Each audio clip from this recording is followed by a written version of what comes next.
खिलौने बनाने वाला और उसकी बेटी।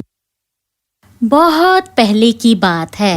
एक गरीब खिलौने बेचने वाला था केलिब। वो अपनी बेटी के साथ एक छोटे से शहर में रहता था। उसकी बेटी बर्था पैदाइशी अंधी थी, पर उसने एक पिता होने के नाते उसे इस बात का एहसास नहीं होने दिया। मेरी बेटी की जिंदगी में पहले ही बहुत दुख हैं। मैं इसे और दुखी नहीं करूंगा और इसे हमेशा यही एहसास करवाऊंगा कि अब इसे आगे बहुत खूबसूरत जिंदगी जीनी है। पापा, ये क्या है? ओह, ये है सुंदर राजकुमारी गुड़िया, मेरी प्यारी सी इस राजकुमारी के लिए। क्या ये मुझसे ज्यादा सुंदर है? क्या इसकी ड्रेस मुझसे ज्यादा सुंदर है? बिल्कुल नहीं, ये तुमसे सुंदर कैसे हो सकती है? और तुम्हारी ड्रेस इससे कहीं ज्यादा सुंदर है। थैंक यू पापा। मुझे हमारे घर के बारे में बताइए ना, ये कैसा दिखता है? ये कितना बड़ा है? हमारा घर इतना बड़ा नहीं है। तुम्हें यहाँ घर पर अकेले छोड़कर मेरा दुकान जाने का बिल्कुल मन नहीं करता था, इसीलिए मैंने इस घर के आधे हिस्से में अपनी खिलौने बनाने की दुकान बना ली। पता है तुम्हें, पूरे राज्य में हमारे खिलौनों की दुकान सबसे बड़ी है। हमारे मालिक मुझसे बहुत खुश हैं। वो मुझे बड़ा घर देना चाहते हैं। इतनी बड़ी दुकान को हम अपने साथ कैसे लेकर जाएंगे? ओह हाँ पापा, मुझे ये बहुत पसंद है। हाँ, अपनी बेटी से फिर झूठ बोल रहे हो केलब? मैंने बताया था ना कि हमारे मालिक का बेटा बहुत मजाकिया है। तुम देखो कैसे मुझे ये आंख मार रहा है और पता है मुझे फंसाकर हंस भी रहा है। जी मालिक। ये लो, पापा ने तुम्हारी तनख्वाह भेजी है। पर ये तो सिर्फ... उन्होंने तुम्हारे पैसे काटे हैं। तुमने 2 दिन की छुट्टी ली थी ना? पर मैंने अगले दिन ज्यादा देर तक काम किया था। अगर तुमसे पूरा काम नहीं होता तो इसमें मेरे पापा की क्या गलती? इस तरह कई साल बीत गए और बर्था अपने पापा की कहानियाँ सुनते हुए बड़ी हुई कि उसके पापा कैसे दिखते हैं, वो कैसे रहते हैं, उन्हें उनके मालिक से कितनी अच्छी तनख्वाह मिलती है, उनका घर कितना बड़ा है और उसकी ड्रेस पूरे शहर में सबसे खूबसूरत है। ये रही तुम्हारी तनख्वाह। मुझे अगले महीने की भी चाहिए। कुछ हफ्तों में बर्था का बर्थडे आने वाला है। दे दो उठा के कुछ भी कचरा और बोल दो कि सोने का बना हुआ है। तुम जो कहते हो वो मान लेती है। मुझे पैसे दे दो और मैं अगले 6 महीने तक 3 गुना ज्यादा काम करूंगा। तुम काम शुरू करो, फिर देखते हैं कि क्या करना है। उस दिन से केलिब ने और ज्यादा मेहनत करनी शुरू कर दी और उसने इतने पैसे कमा लिए कि अपनी बेटे के लिए एक नेकलेस खरीद सके। पर बर्था को खुश करने के लिए उसने उससे झूठ कहा। हैप्पी बर्थडे मेरी बेटी, ये लो। ये क्या चीज है पापा?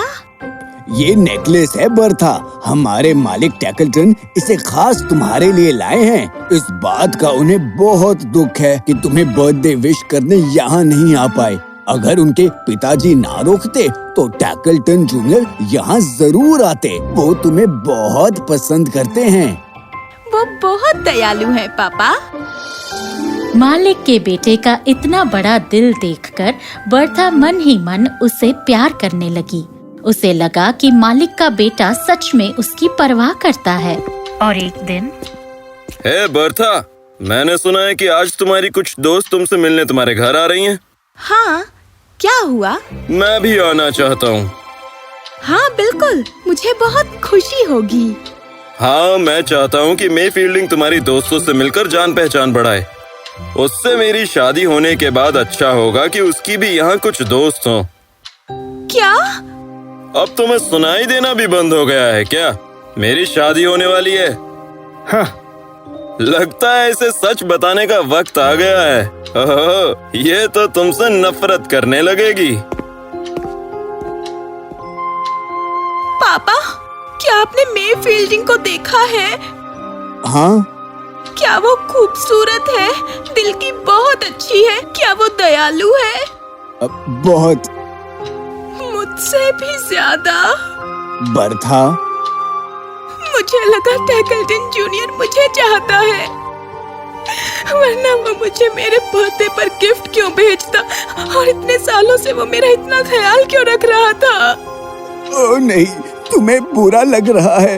हे भगवान, मुझसे ऐसा गुनाह मत करवाओ। मैं अपनी बेटी को और दर्द नहीं पहुंचा सकता। अगर मैंने बता दिया कि मैं उससे झूठ बोलता आया हूँ, वो मुझसे नफरत करने लगेगी। शायद पापा, मैं अंधी हूँ इसलिए कोई मुझे नहीं चाहता। बस सब मुझे दया की नजर से ही देखते हैं। नहीं, बिल्कुल नहीं बर्था। मैं तुमसे पूरी जिंदगी झूठ बोलता आया हूँ। प्लीज मुझे माफ कर दो मेरी बच्ची। मुझसे झूठ बोला? किस बारे में पापा? और केलब ने उसे सब सच बता दिया कि वो किस तरह पूरी जिंदगी उससे झूठ बोलता रहा, घर के बारे में, उनकी जिंदगी के बारे में और मालिक के बारे में। तुम ऐसे इंसान के लिए दुखी हो रही हो जो तुम्हारे प्यार के लायक ही नहीं है। मुझे माफ कर दो, प्लीज मुझे माफ कर दो। मैंने तुम्हें खुश रखने के लिए ये सब किया। अब मुझे लग रहा है कि सबसे ज्यादा मैंने ही तुम्हें दुख पहुंचाया है। क्या तुम मुझे कभी माफ कर पाओगे मेरी बच्ची? पापा, मुझे लगा कि आप मेरी आंखें हैं, पर आपने तो मुझे इतने सालों तक अंधेरे में रखा। आपने मुझे इतना कमजोर समझा पापा। मैं आपके काम में आपका हाथ बटा सकती थी। मुझसे गलती हो गई। मुझे तुम पर भरोसा करना चाहिए था, पर मुझ में बिल्कुल हिम्मत नहीं थी तुम्हें हमारी इतनी दुख भरी जिंदगी दिखाने की। मुझे पता है आपने जो किया मेरी खुशी के लिए किया। मेरे चेहरे पर खुशी लाने के लिए आप पूरी जिंदगी अकेले दर्द सहते रहे। Thank you so much.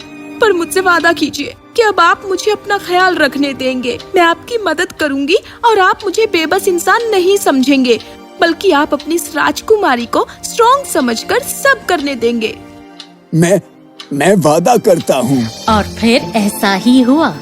Bertha अपने पिता की खिलौने बनाने में मदद करने लगी और जल्द ही उन्होंने इतने पैसे कमा लिए कि उन्होंने अपना घर खरीद लिया। बर्था की जितनी तारीफ करें कम है, क्योंकि उसने कभी अपने दुख को अपनी जिंदगी पर हावी नहीं होने दिया, बल्कि अपने पिता को माफ किया और अपनी जिंदगी को और बेहतर बनाया। इसी को तो कहते हैं हिम्मत और हौसला, है ना?